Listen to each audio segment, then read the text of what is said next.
sekarang kita akan kembali lagi ke masalah pompa, ya.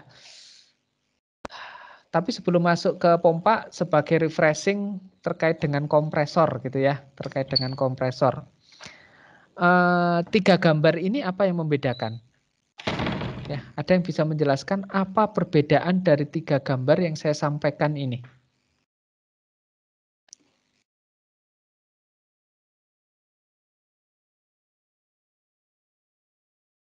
Oke, tiga gambar ini kira-kira apa yang membedakan? Ada yang tahu? Oke, sebentar, saya klik. Melihat mahasiswa saya gimana nih caranya? Nah, oke dia ketemu. Oke, ini yang saya lihat dari sini aja ya, yang ini. Ah, ini ada Kadek bisa. Apa perbedaan dari ketiga gambar ini? Kalau saya lihat Pak, itu ada perbedaan di jumlah dan letak valve-nya ya Pak, yang memungkinkan mungkin bakal ada perbedaan di laju alir dan volumenya kali ya Pak, maksudnya volume yang pompanya. Oke, saat ini kita ini terkait dengan, ini bukan pompa ya, ini kompresor, cuma mengingatkan aja karena kompresor ini dekat dengan pompa gitu ya, karena evaluasinya sama dengan menggunakan pompa apa namanya performance curve gitu ya. Oke, jadi apa yang berbeda dari ketiga gambar ini ya? Kalau Anda perhatikan itu adalah perbedaannya terhadap sistem recycling. Coba nih. Ini saya punya kompresor gitu ya, kompresor A, kompresor B gitu ya. Kompresor A ada LP dan HP gitu ya. Kalau kita lihat pada gambar yang kiri atas ya, yang pertama gitu ya. Ini di masing-masing kompresor itu punya sistem recycling. Ya, itu yang kemarin sudah kita evaluasi sebagai sistem pengamanan anti surge. Gitu ya. Nah, coba kita lihat di masing-masing kompresor itu punya. Ya. Sedangkan gambar yang kanan atas ya. Masing-masing kompresor tidak memiliki. Ya. Tetapi dia punya untuk setiap train. Jadi kalau misalnya ini ada train A, train B gitu ya. Ini dari keluaran HP separator gitu ya, HP kompresor itu keluar gitu ya, di recycle menuju ke upstreamnya dari LP kompresor. Ya. Jadi pengamanannya untuk dua kompresor ini cukup satu, ya, yang membedakan dengan yang gambar yang kiri atas. Ya. Nah, apa bedanya kalau yang di bagian bawah gitu ya? Nah, ini ya pengamanannya itu adalah menggunakan satu recycle saja. Ya, untuk semua plan. Ya. Nah, apa yang menjadi concern kenapa gambar ini diadakan atau orang mengadakan yang namanya sistem pengamanan ini adalah terkait dengan bagaimana kita mengamankan operasi di kompresor kita. Gitu ya. Jadi nanti akan Anda kalau misalnya masuk ke industri yang berhubungan dengan kompresor, akan Anda ketemukan banyak konfigurasi bagaimana sistem recycling itu ada. Apakah seperti kiri atas, kanan atas, ataukah seperti di bagian bawah. Gitu. Ya, atau kombinasi dari ketiga ini. Ya. Kalau misalnya kita lihat di bagian yang kiri atas kira-kira keuntungannya apa? Ada yang bisa menjelaskan kira-kira keuntungannya apa kalau misalnya saya ini?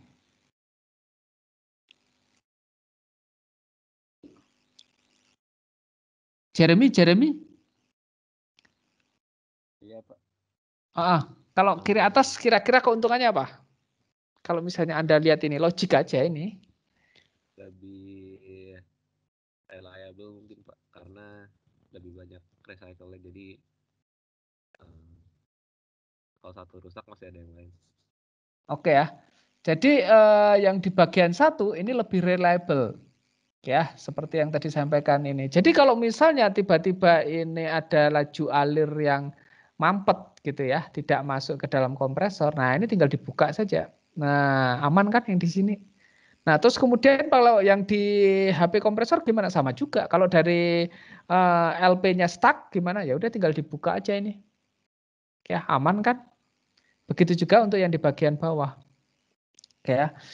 Terus kemudian kalau misalnya yang di bagian kanan atas bagaimana gitu ya. Nah, kanan atas ini ya, ini agak sedikit ada risiko gitu ya, ada situ karena apa? Pengamannya cuma satu, recycle-nya cuma satu.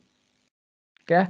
Jadi kalau seandainya ini dari LP-nya aman ya, terus kemudian apa namanya HP-nya tidak aman gitu ya. Nah, ini akan membuka. Ya, jadi LP-nya nanti akan ke tambahan sejumlah gas padahal sebenarnya dia aman. Ya. Atau misalnya HP-nya aman, LP-nya nggak aman, ini kan juga harus membuka gitu ya. Nah, padahal di sini HP-nya sebenarnya aman-aman aja. Ya, tidak perlu mendapatkan pasokan dari gas gitu ya. Nah, ini lebih berisiko lagi adalah untuk yang ketiga. Ya, apabila ini sistemnya tidak balance gitu ya, ini lebih risiko terkait dengan operasinya ya. Tetapi sekali lagi bahwa sistem yang akan Anda gunakan apakah yang kiri atas, kanan atas dan bawah itu juga ada trade off gitu ya, atau ada balance bagaimana reliability system dengan juga apa namanya biayanya ya dan pengontrolannya. Kalau misalnya sistemnya seperti ini akan jadi sistem yang mahal sekali. Bayangkan Anda punya sistem pengamanan itu 1, 2, 3, 4 gitu ya. Anda harus membeli 4 sistem. Yang ini cukup 1, 2, ada 2. Kalau yang bawah ini adalah 1 gitu ya. Nah, biasanya sekali lagi gitu ya, terkait dengan hal seperti ini tantangan kita sebagai engineer teknik kimia itu adalah menentukan sistem mana yang reliable dengan harga yang apa namanya serendah-rendahnya. Ya, itulah teknik kimia. Ya, apapun terkait dengan nilainya itu adalah dicari yang ini karena teknik kimia tidak apa namanya cari yang reliable aja. Ya, Anda pasti akan ujung-ujungnya itu adalah berapa sih nilai ekonominya gitu ya. Kalau apa namanya sistemnya itu mahal sekali, perusahaan tidak bisa membelinya ya tentu aja tidak bisa kita eksekusi gitu ya. Oke baik, jadi itu intermezzo saja ya. Jadi logik aja terkait dengan. Ada pertanyaan terkait dengan intermezzo ini? Tidak ada? Aldo, ada pertanyaan Aldo?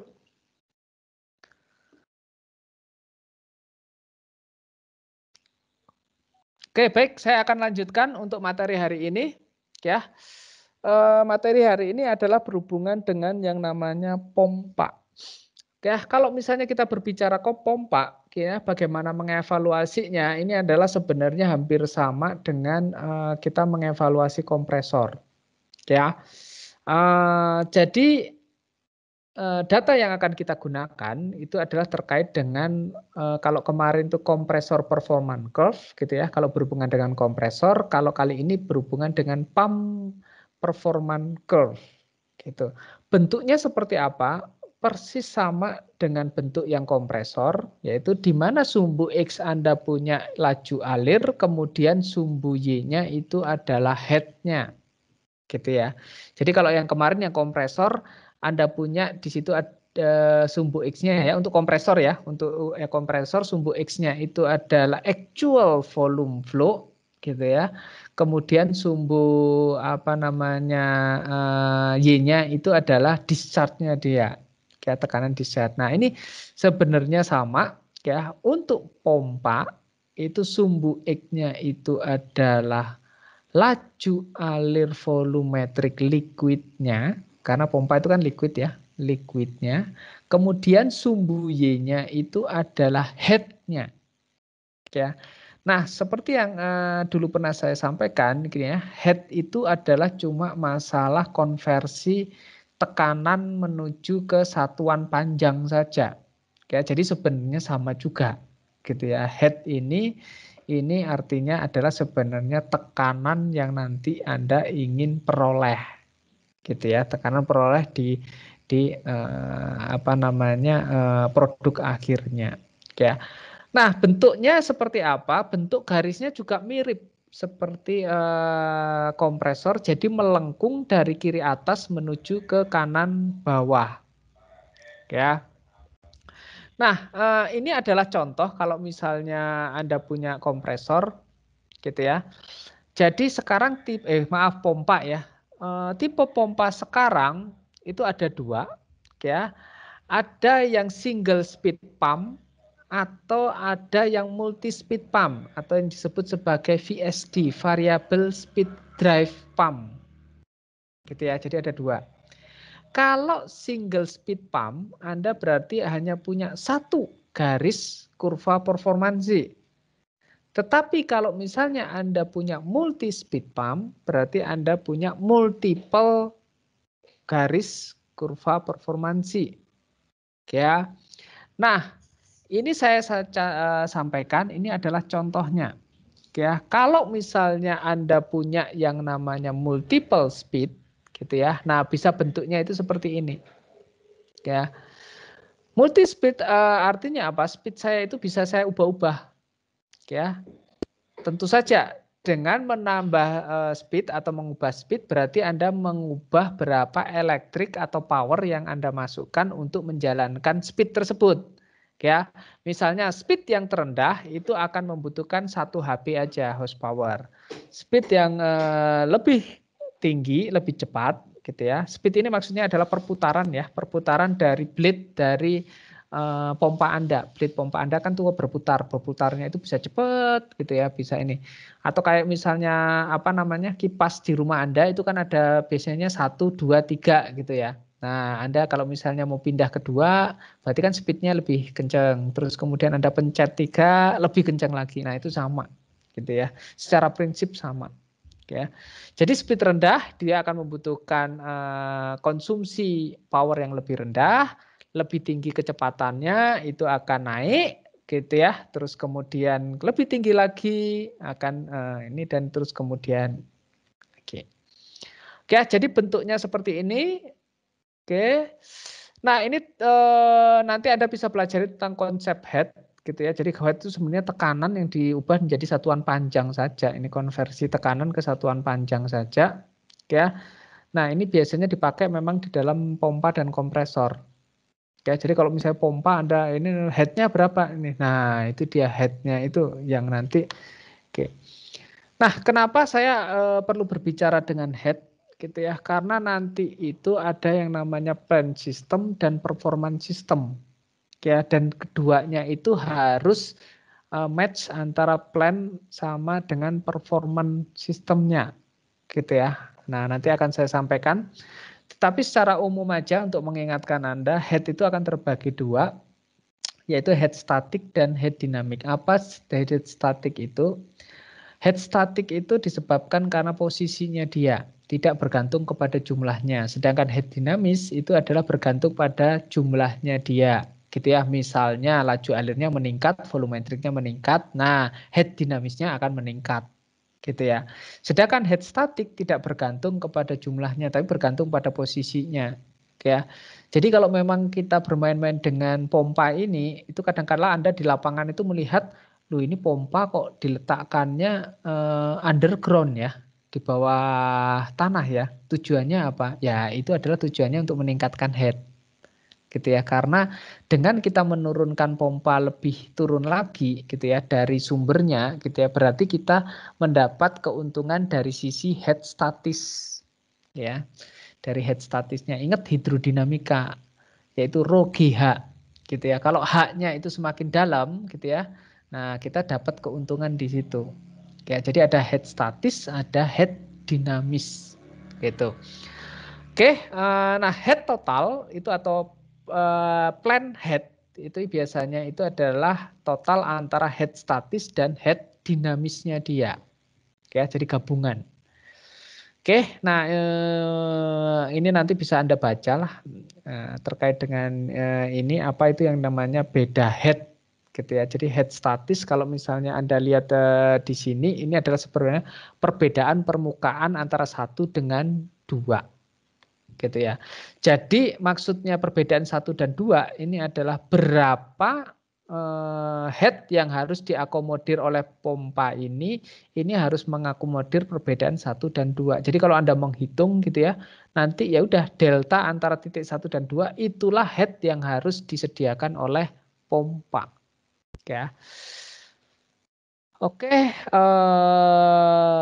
ini sudah juga head statis terus kemudian ya kalau misalnya seperti ini nilainya positif head, kalau misalnya seperti ini negatif head.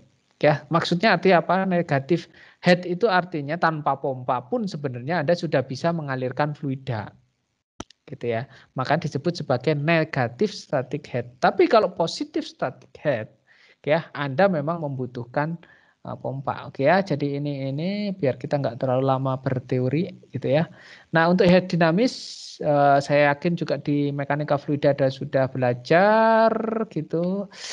Oke, nah saya masuk ke sini langsung. Oke. Jadi sekarang apa? Bagaimana kita mengevaluasi yang namanya pompa ini? Ya. Ada 2 garis yang harus kita sediakan. Ya. Untuk sumbu X-nya sama, yaitu adalah flow rate. Volumetric liquid. Ya, terus kemudian untuk yang di sebelah kanannya itu adalah apa namanya head-nya, sebelah Y-nya, sumbu Y-nya. Ada yang namanya plane curve. Plane curve itu bergerak dari kiri bawah menuju ke kanan atas, melengkung. Ya, seperti garis ini. Plane curve ini ya itu adalah sistem Anda, head sistem Anda yang harus Anda akomodir. Ya. Nah, kenapa bentuknya melengkung dari kiri bawah menuju ke kanan atas? Karena ingat gitu ya.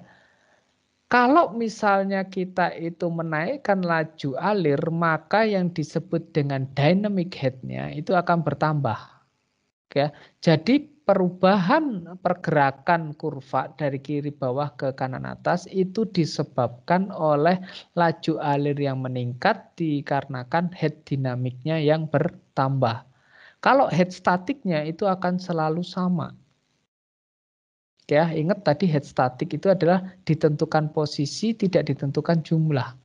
Tetapi head dinamik itu akan berubah dengan kita mengubah laju alir. Makanya dia kalau misalnya meningkat, head-nya untuk yang dinamik itu juga akan meningkat. Sedangkan plane curve kita atau pump curve kita itu melengkung dari kiri atas menuju ke kanan bawah. Ya, bentuknya seperti ini. Nah, sekarang kalau Anda menjalankan pompa, pompa itu harus dijalankan pada operating point-nya. Ya, titik pertemuan dari ini. Ya, nah sekarang pertanyaan saya. Ya, ini adalah pertanyaan saya. Kalau seandainya ini di tengah-tengah, apa yang terjadi? Ya, kalau laju alirnya itu di tengah-tengah, ini kan katakanlah laju alir di titik operasi ini 100 gitu ya. Tapi kalau misalnya fluida saya punya laju alir 50, apa yang terjadi?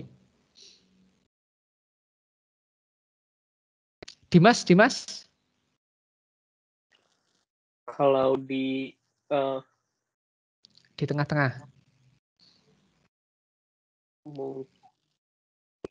Mungkin macet, Pak. Kenapa? Kalau di tengah-tengah ya nggak jalan. Enggak jalan. Oh, jadi gini maksud saya ya, di tengah-tengah itu maksudnya gimana? Ya, titik operasi itu katakanlah saya mengalirkan fluidanya itu 100 meter kubik per jam. Ya, 100 meter kubik per jam nih. Tiba-tiba fluida saya itu cuma 50 meter kubik per jam. Pertanyaan saya, pompanya bisa dioperasikan nggak?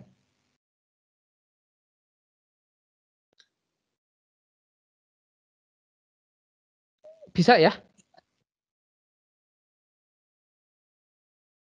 Bisa ya Dimas ya? kalau misalnya saya punya kapasitas pompa 100, terus kemudian laju alir fluidanya cuma 50, terus gak bisa dioperasikan. Ya rugi lah saya beli ini kan. Ngapain kalau gitu saya beli gede-gede gitu ya, cukup yang kecil aja gitu. Ya. Jadi kalau saya operasikan di katakanlah 50%, yang terjadi itu adalah gitu ya, pompanya bisa dioperasikan? Yes, bisa dioperasikan. Tetap bisa dioperasikan.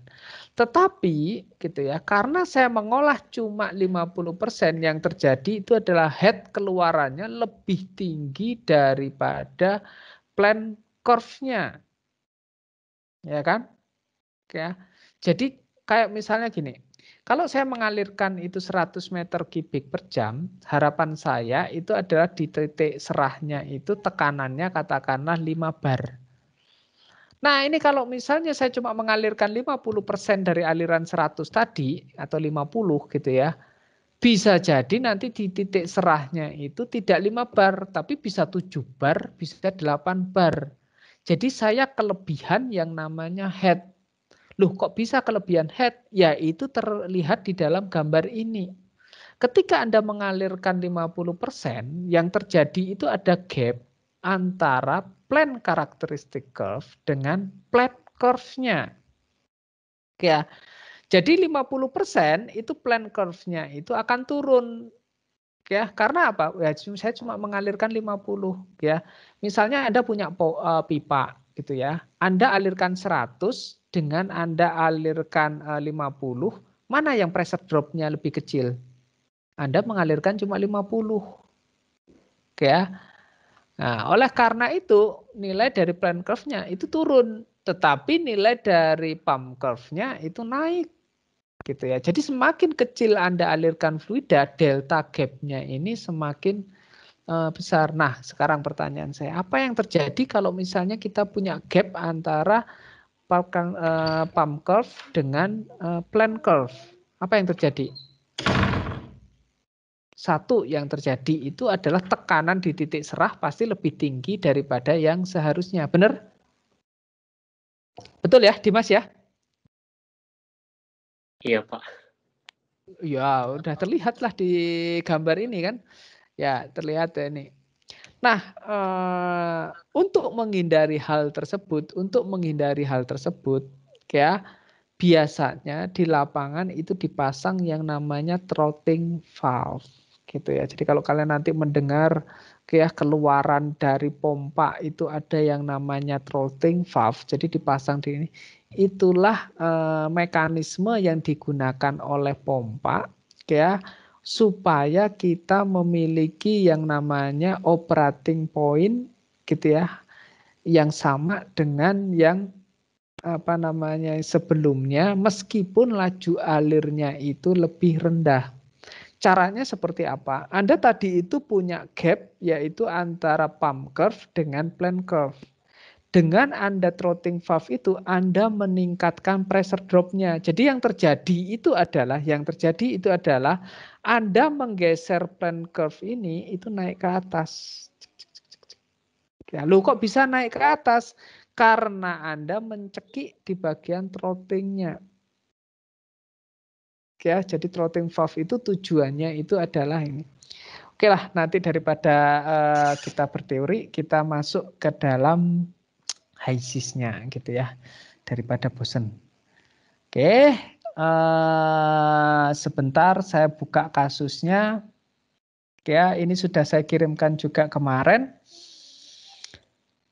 Case ke-9 dari perkuliahan kita ya terkait dengan yang namanya pompa. Ya. Jadi Anda sedang mengkaji sistem pompa gitu ya. Ini kita sederhana saja ya. Pompa tekanan nanti evaluasinya minggu depan. Contoh kasus evaluasinya kita coba memahami dulu gitu ya. Bertekanan 1,1 bar terus kemudian elevasi 20. Jadi Anda diminta untuk bisa mengalirkan fluida cair gitu ya. Pada elevasinya 20 meter. Ya, dan tekanannya itu harus 3 bar. Ya. Kemudian yang Anda ditanyakan itu adalah kalau misalnya laju alir sekian dan sekian, ya bikin sistem pompanya. Ya, jadi oke kita akan jalankan.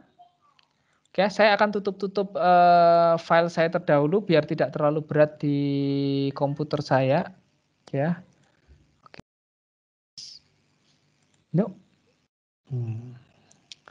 Oke, saya akan buat file HYSIS yang baru. HYSIS saya sudah terlihat, Dimas? Terlihat, Pak. Oke. Saya akan buat komponennya air aja. Ya, jadi saya akan menggunakan air saja sebagai komponen saya. Kemudian untuk fluid package-nya, gitu ya, itu akan saya gunakan, itu adalah karena ini air, saya akan menggunakan, ini NBS Steam. Ya, karena ini kan air.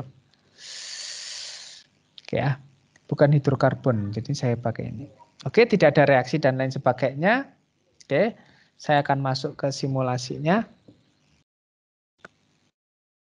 Oke.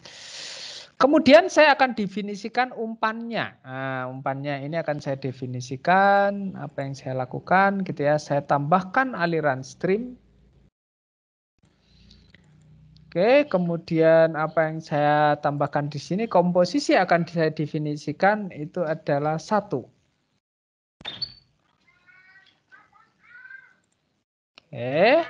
Kemudian untuk kondisinya ya. Aduh, tekanannya masih kilo. Ini saya ganti dulu ya. Untuk temperaturnya derajat Celcius, pressure-nya saya ganti dalam bar terlebih dahulu. HICKLMNOP. Jadi ini adalah pressure. Ini adalah bar. Oke.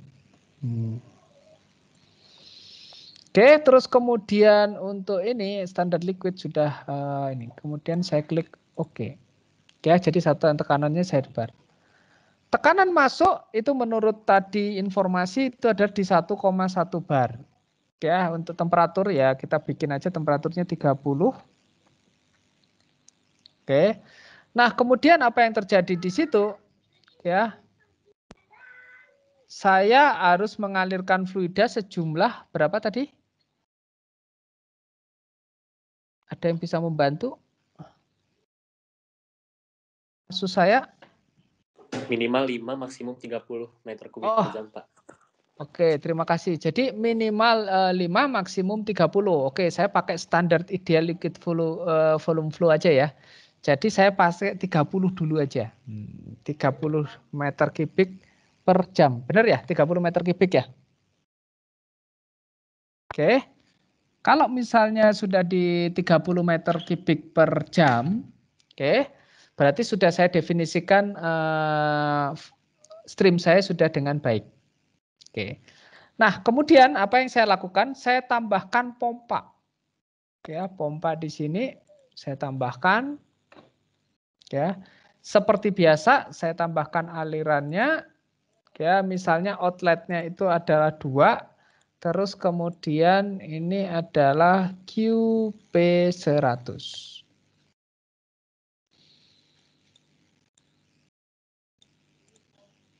Oke. Nah, kemudian saya kemarin juga memberikan kepada Anda yaitu yang namanya itu adalah pump curve. Ya, jadi coba dibuka pump curve-nya.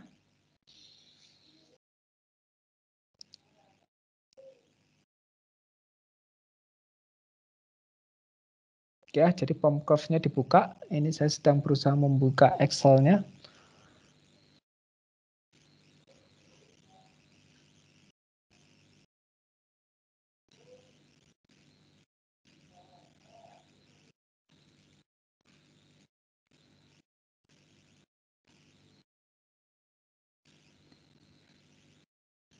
Nah, oke, sudah mulai kebuka. Ya. Nah, nilai yang ada di row 2 itu adalah nilai RPM-nya, kecepatannya. Oke, sedangkan nilai yang ada di ini gitu ya, itu adalah nilai laju alir dan efisiensinya. Oke ya. Jadi kita masukkan nilai-nilai ini, bagaimana cara untuk melakukannya, oke ya. Anda buka ininya, terus kemudian Anda pergi ke rating. Oke ya. caranya itu adalah Anda add curve, terus kemudian Anda masukkan speed-nya. Nah, di sini speed-nya berapa? 720 RPM. Ya, terus kemudian Anda tinggal kopas saja nih. Ctrl C. Terus kemudian Oke, begitu Anda sudah masukkan di sini, Anda bisa lihat ketika Anda plot curve kan, nah sudah keluar nih, satu kurva performansi untuk satu speed. Ya, terus kemudian Anda add lagi, ya, masukkan yang kedua, 840. Ya, terus kemudian Anda copy di sini. Ya, terus kemudian Anda paste. Ya, jadi flow fungsi dari head. Oke, begitu sudah, tambahkan yang ketiga 960. Ininya 960. Kemudian saya kemudian saya add curve lagi. Ya, 1080. Ini adalah 1080.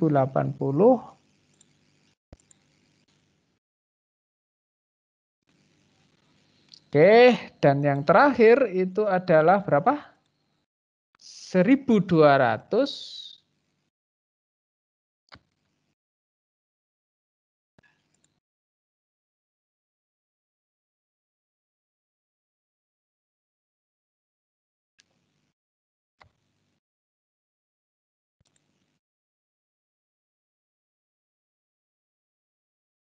Ya. Jadi kalau misalnya saya lihat plot curve lagi, nah sudah tuh.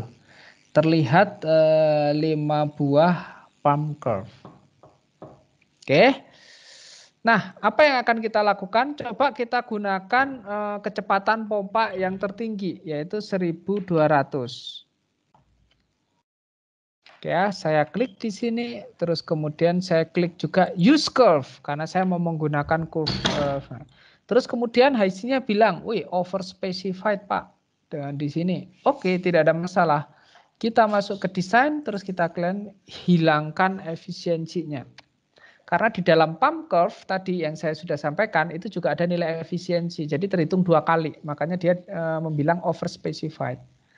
Oke, begitu ini saya hilangkan. Nah, oke ya. Jadi oke. Kemudian yang terjadi itu adalah dia pump has negative head. Ya, loh kok bisa negatif head? Coba saya klik. Ya, kemudian saya plot curve. Wah, ternyata titik operasinya itu di titik terendah, ya, titik yang paling kecil. Artinya apa? Laju alirnya kegedean. Nah, ya, karena kegedean apa yang saya lakukan? Ya, nah, biasanya kita nanti itu bisa paralel. Tapi sebelum ke paralel, saya coba turunkan aja dulu. Saya turunkan dulu menjadi katakanlah 15. Ya, saya jadi menjadi katakanlah itu adalah 15. Oke. Jadi kalau misalnya 15, saya akan mendapatkan nah titik operasinya di sini. Oke. Nah, apa yang harus saya lakukan gitu ya? Saya tambahkan yang namanya ini adalah valve. Oke, saya tambahkan yang namanya pipa. Kan tadi ada pipa 20 meter menuju ke atas. Jadi saya tambahkan di situ. Nah, ini pipe segment. Ya. Pipe segment saya tambahkan di situ itu adalah 2. Kemudian outletnya misalnya 3. Ini adalah misalnya Q pipe 100. Oke. Saya akan menspesifikasikan untuk apa namanya pipanya. Jadi saya append segment gitu ya. Lengths-nya saya buat 20 saja. Ya. Elevation change-nya juga 20 karena ketinggiannya di 20. Ya, terus kemudian outer diameter-nya dapat dari mana? Oke, kalau misalnya demikian saya akan menambahkan yang namanya equipment sizing. Saya add. gitu ya, yaitu adalah pipe sizing. Ya. Pipe sizing itu adalah saya akan melihat berapa ukuran untuk yang sel ekstrimnya gitu ya. Terus kemudian 2.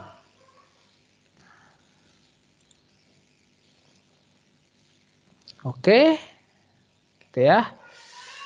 Nah, untuk nilai pressure drop-nya berapa? Untuk liquid itu adalah kisarannya di 0,2 bar per 100 meter. Ya. Jadi kalau misalnya demikian, oke ya sebentar ya, ini pressure drop akan saya ubah dulu. Pressure drop. Ya ini dia, pressure per length akan saya buah dulu menjadi bar per meter. Oke ya, per meter untuk liquid itu rentangnya itu adalah di sekitar 0,2 bar per 100 meter. Oke, jadi kalau misalnya bar per meternya berarti adalah di kisaran 0,002 bar per meter. Nah, ya, dia bilang bahwa inside diameternya itu adalah di sekitar 3 inch. Jadi kalau misalnya Anda ditanyakan, nah ini dia. Ya. Kalau dengan spesifikasi nominal 3 inch gimana? Ya memang hasilnya itu adalah di sekitaran 3 inch. Gitu ya. Ya. Nah, untuk terkait dengan apa namanya 3 inch ini kita gunakan aja. Kita double klik di sini gitu ya. Untuk pipe schedule-nya gitu ya, kita gunakan schedule 40. Kemudian nominal diameternya itu kita hasil perhitungan tadi adalah di sekitar 3 inch. Gitu ya. Ya, tunggu sebentar ya.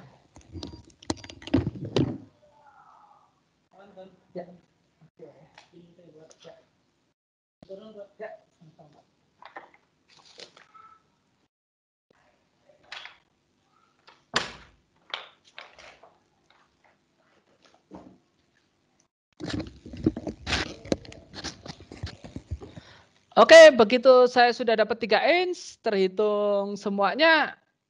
Yes, sudah selesai. Wih, hit transfer information. Ya, saya tinggal klik hit transfer information, saya kasih 0 aja lah. Ya, tidak ada panas yang ini pipa saya. Ya, begitu klik. Nah, saya dapat. Ya, nah saya dapat. Ya. Nah, apa yang terjadi di sini? Ya, saya bisa mengalirkan fluida tadi. Ya, nah kemudian yang saya dapatkan di sini adalah landing pressure saya itu adalah 4 bar. Ya, padahal requirement-nya itu berapa tadi? Berapa bar requirement-nya?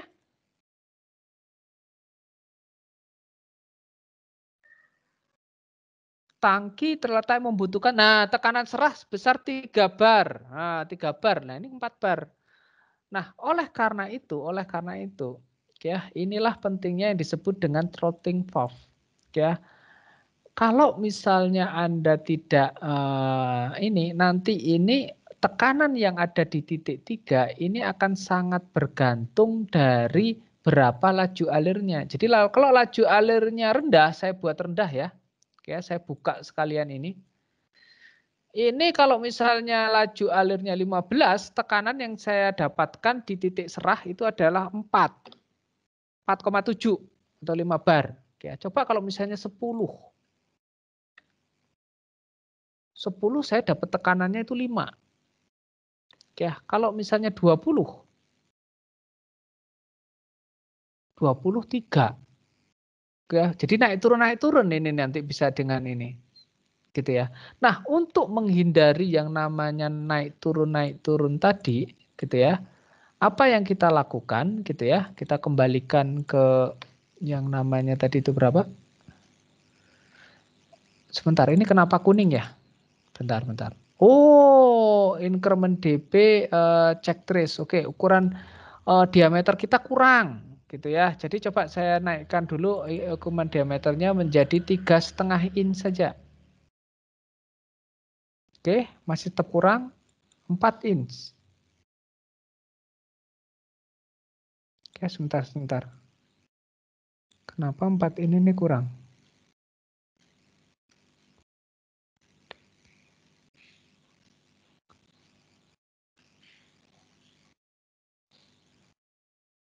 Ini berapa sih laju alir saya? Saya ngeceknya tadi berdasarkan laju alir 15 ya. Maaf. Saya harus mengecek berdasarkan laju alir tertingginya dia.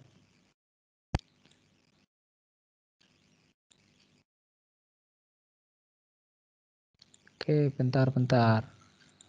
Select stream. Tuh, oke. 3 inch.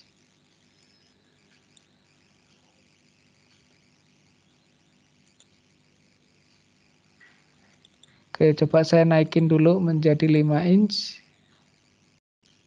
Oh, harus berapa inch nih? Sebentar, ini pasti ada ini di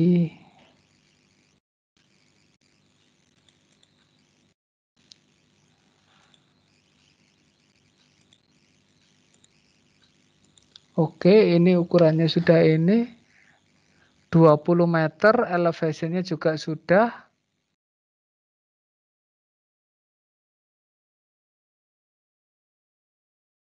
Oke, coba saya naikkan dulu sampai berapa dia aman.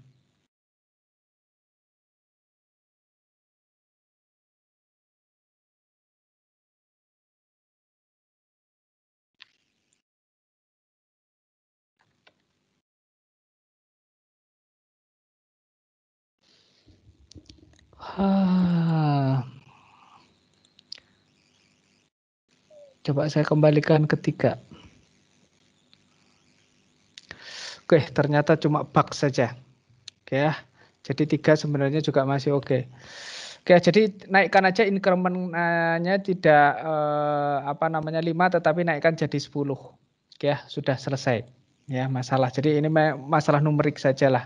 Gitu ya. Jadi increment-nya ini karena DP-nya itu di bagian akhir aneh gitu ya. Jadi naikkan aja increment jadi 10. Oke, baik.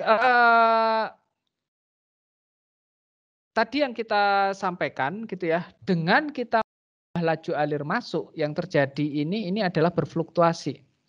Ada 3, ada 5, ada 7 dan lain sebagainya. Nah, itulah pentingnya yang namanya kita menambahkan satu lagi unit gitu ya, yang disebut sebagai throttling valve. Ya, posisinya seperti apa? Ya, jadi posisinya itu adalah di downstream dari sebentar ya. Oke, saya geser-geser diri. Posisinya itu adalah di downstream dari pompa sebelum ke pipa. Oke, nah apa yang saya lakukan di sini, gitu ya? Ini akan saya hubungkan ke aliran 2, ya. Terus kemudian misalnya ini adalah out throttling valve, ya. Ini biasanya kita sebut sebagai TV, throttling valve. Oke. Nah, apa yang akan kita lakukan di sini gitu ya, kita hubungkan sedemikian hingga nantinya itu adalah terkoneksi dari out TV. Ya. Nah, TV tujuannya apa? Ya. Throttling valve ini tujuannya adalah menstabilkan keluaran yang akan kita hasilkan. Jangan sampai gitu ya, jangan sampai Anda punya variasi yang berubah-ubah, itu adalah menyebabkan keluarannya juga akan menghasilkan pressure yang berubah-ubah gitu ya. Jadi inilah yang throttling valve ini yang akan menjaga tekanannya sedemikian hingga outletnya itu akan menghasilkan nilai yang sama. Nah, biasanya untuk throttling valve ini diaturnya tergantung dari ini, apakah mau di outletnya dari pompa langsung, ya, ataukah dia outlet dari suatu unit ini.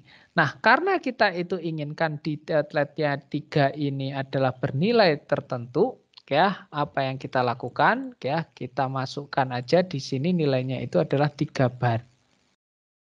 Ya. Jadi begitu kita hitung 3 bar, dia akan terhitung berapa pressure drop yang ada di sini. Ya. Jadi pressure drop yang di sini ini akan berubah-ubah bergantung dari laju alir yang masuk di sini. Ya, contohnya misalnya tadi 20. Sekarang kita coba untuk kita turunkan. Ya, kira-kira dia akan memberikan pressure drop yang lebih tinggi atau lebih rendah? Ya, kalau saya ganti ini menjadi 15 meter kubik per jam.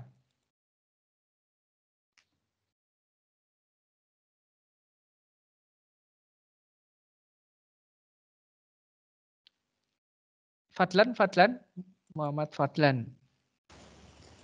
Lebih rendah mungkin, Pak. Kalau saya kasih 15, ini pressure drop-nya lebih rendah atau delta P yang tertulis di sini atau terlihat ini nanti lebih rendah atau lebih tinggi? Oh, delta P di DTV-nya, throttling valve-nya. lebih tinggi, Pak. Oh, lebih tinggi. Ya, kita coba ya. Kita bikin 15. Lebih tinggi, lebih rendah? Oke ya, tadi saya kembalikan lagi nilainya itu adalah 20. Ya, kalau 20 dia memberikan pressure drop 0,2 atau 0,3. Sedangkan kalau 15 dia akan memberikan itu nilainya itu adalah 1, oke ya. Bisa dielaborasi Fadlan kenapa dia bisa lebih tinggi? Kenapa kok pressure drop-nya bisa lebih tinggi sesuai dengan apa yang Anda pikirkan? Karena beda tekanan keluaran pompa sama jika tidak ada throttling valve saat di tekanan landingnya, Pak, lebih tinggi dibanding Oke ya, jadi oke, sesuai dengan apa yang disampaikan ini, kita bisa melihat dari kurva performansi ini, gitu ya. Jadi kalau misalnya pada laju Aril 15, gitu ya, posisi keluaran dari pompa itu akan menghasilkan head sebesar 60. Tetapi kalau misalnya kita naikkan menjadi 20, yang terjadi itu adalah turun. Ya, padahal kita mengharapkan landing pressure yang selalu sama yaitu sebesar 3 bar, gitu ya. Jadi, ya, pada saat laju alirnya rendah, gitu ya, pompa ini akan menyebabkan head atau tekanan keluarannya itu menjadi lebih tinggi. Ya, sedangkan pada saat dia laju alirnya tinggi, head keluarannya itu akan lebih rendah. Ya, jadi pada saat headnya lebih rendah, tugas dari control valve ini atau throttling valve ini lebih ringan untuk menahan supaya dia itu tekanan di landingnya itu adalah 3 bar.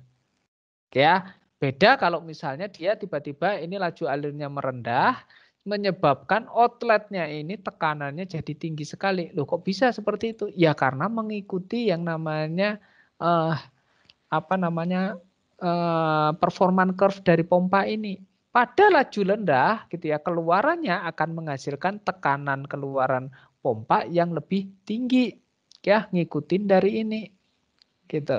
Jadi oleh karena itu gitu ya. Nah, ini throttling valve ini yang nge-swing, ya, membantu nge-swing kita itu adalah ini. Jadi kalau saya kembali lagi ke slide yang tadi gitu ya. Plan curve ini bisa kita naikkan, bisa kita turunkan, gitu ya. Kalau misalnya Anda membaca buku Turton, gitu ya, buku Turton yang Anda sudah rangkum itu, ya, ini adalah bisa naik dan bisa turun yang disebabkan oleh throttling valve. Jadi itulah ceritanya Turton, gitu ya, membawa kita kenapa sih harus ada yang namanya throttling valve? Karena apa? Operasi pompa itu harus pada titik di mana pump curve dan plant curve itu harus di satu titik atau beririsan atau bertemu satu dengan yang lain. Ya, padahal kalau misalnya kondisinya seperti ini, 50% ini tidak akan bertemu. Ya, oleh karena itu mereka dipertemukan atau dipaksa bertemu dengan cara itu adalah menambahkan throttling valve di mana delta antara pump curve dan plant curve ini deltanya itulah yang ditanggung oleh yang namanya throttling valve. Gitu. Ya. Oke, itu dipahami? Paham ya? Oke, gitu ya. Jadi Anda sudah paham dengan terkait dengan ini. Ya. Oke, baik. Saya lanjutkan lagi. Ya. Nah, terus kemudian kalau misalnya kita lihat di sini, Ya, kita lihat di sini. Ini sebenarnya saya ingin mengarahkan kepada Anda, gitu ya. Apa perbedaan antara konfigurasi paralel dengan konfigurasi seri, gitu ya. Tapi kelihatannya Anda sudah memahami dari kemarin case yang evaluasi terkait dengan apa namanya kompresor, karena ini mirip ya. Kompresor maupun pompa, kalau konfigurasi paralel berarti artinya kita ingin menambah kapasitas. Ya, sedangkan kalau misalnya kita buat dalam konfigurasi seri, pompa dalam konfigurasi seri, jadi ada yang low pressure pump, ada yang high pressure pump, berarti konfigurasi seri, berarti kita ingin menambahkan head keluaran akhirnya. Ya, itu akan sama, gitu ya. Jadi ini akan saya demokan saja karena konsepnya saya yakin Anda sudah paham, gitu ya. Jadi ini saya copy aja. Ya, nah dengan mengcopy ini apa yang terjadi, gitu ya. Dengan mengcopy ini saya memiliki dua kurva performansi yang sama. Ya, kalau misalnya dilihat di sini, saya memiliki kurva dua performansi yang sama. Ya. Bagaimana caranya saya supaya apa namanya mendapatkan head yang lebih tinggi, gitu ya. Kayak misalnya saya ubah di sini laju alirnya menjadi 30. Ya, ketika 30 yang terjadi itu adalah saya memiliki negatif head. Ya, di mana tekanan di luarnya ini, keluaran ini tidak lagi bisa mencapai 3 bar, ya, tapi keluaran dari pompa ini sudah nilainya itu adalah 1. Ya, 1 bar. Artinya apa? Pompa ini tidak bisa menjalankan fungsinya pada aliran 30 meter kubik per hour karena apa? Masuk sekitar 1,1, keluarannya juga sekitar 1 bar. Ya, jadi tidak bisa menjalankan fungsinya. Oleh karena itu, supaya dia dapat menjalankan fungsinya pada tekanan yang lebih apa namanya dengan laju alir yang lebih tinggi, gitu ya. Maka kita harus membuat konfigurasi paralel di sini. Ya. Yang maksudnya itu adalah aliran dari satu ini kita split. Ya, aliran dari satu ini kita split, saya split menjadi katakanlah 1A dan juga 1B. Ya, jadi anggapan di sini saya punya pompa yang identik. Jadi pompa 100 dan kemudian ini saya katakanlah pompa 101 lah ya, biar nggak bingung. Pompa 101. Oke. Nah, dari pompa 100 ini, ya, ini akan saya split menjadi setengah-setengah. Oke, jadi kalau cuma satu pompa yang menanggung tidak bisa. Keluarannya itu adalah 1 bar, masuknya 1 bar, keluar juga 1 bar. Ya. Nah, apa jadinya kalau misalnya saya ubah di sini menjadi setengah-setengah, berarti keluarannya itu adalah ini 1A, ya. Kemudian yang masuk ke pompa yang kedua itu adalah 1B.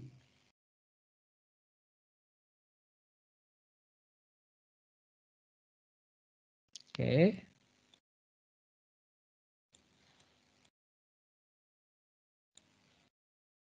Ya. Jadi yang masuk itu adalah 1A ke pompa P100, kemudian yang kedua itu adalah ke 101. Ya, jadi pompanya itu masuk ke 101, terus kemudian di sini akan saya mix. Ya, saya mix keduanya antara keluaran dari kedua pompa tersebut.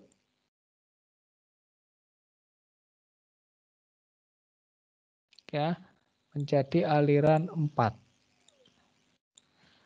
Dan baru inilah yang kemudian masuk ke dalam TV saya, throttling valve saya. Nah,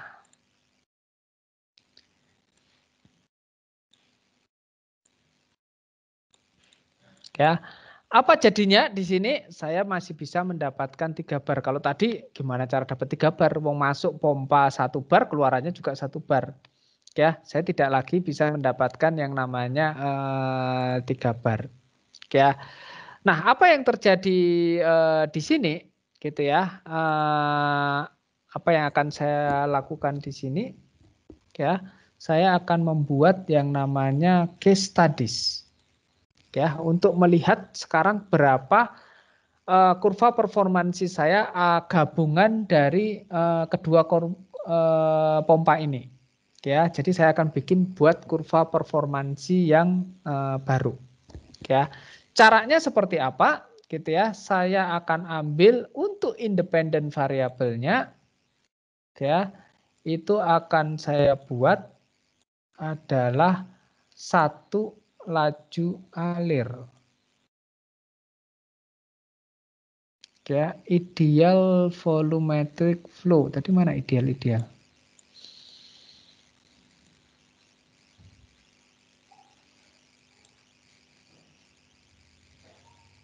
Ya, standar ideal volume flow. Oke. Nah, kemudian untuk variabel yang dependennya itu akan saya ambil tekanan di 4.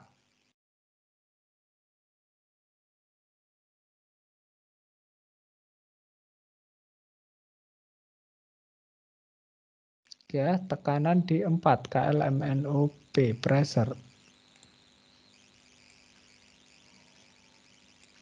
Oke. Dan oke, nah apa yang saya lakukan? Saya akan bikin case di setup. Ini awalnya dari 30, ya. Akan saya start mulai dari misalnya laju alir 5 sajalah, ya. Terus kemudian N-nya itu adalah katakanlah di sini misalnya 60. Saya nggak tahu juga. Ya, step size-nya berapa? Stepnya 5 aja. Jadi saya akan punya 12 titik. Oke. Terus kemudian apa yang saya lakukan? Akan saya run, ya. Terus kemudian akan saya lihat plotnya. Mana plotnya? Oh, kok nggak keluar?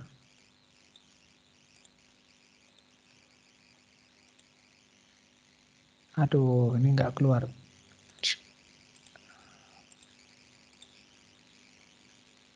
Standar ideal flow. Sebentar, ini perlu dipancing ini supaya keluar nih. Run. Oh, nggak keluar di tempat saya. Variabel A pressure bener loh. Tapi di result di sini keluar. Bentar. Ini gimana cara mengeluarkannya?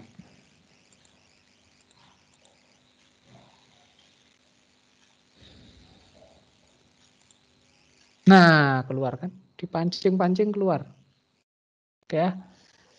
Nah, apa yang saya miliki sekarang gitu ya? Saya punya kurva performansi yang baru. Ya, kalau sebelumnya itu dia cukup sampai dengan 30 bar, dia sudah 1. Nah, sekarang apa yang terjadi itu adalah saya punya kurva performansi yang baru, ya, di mana saya ini sekarang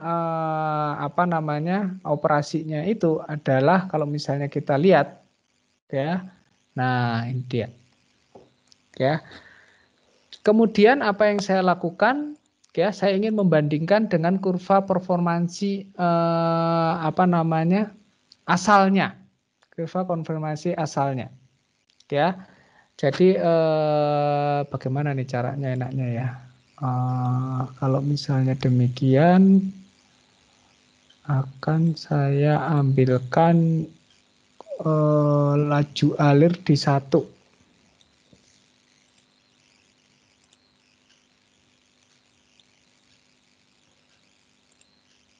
Oke, sebentar.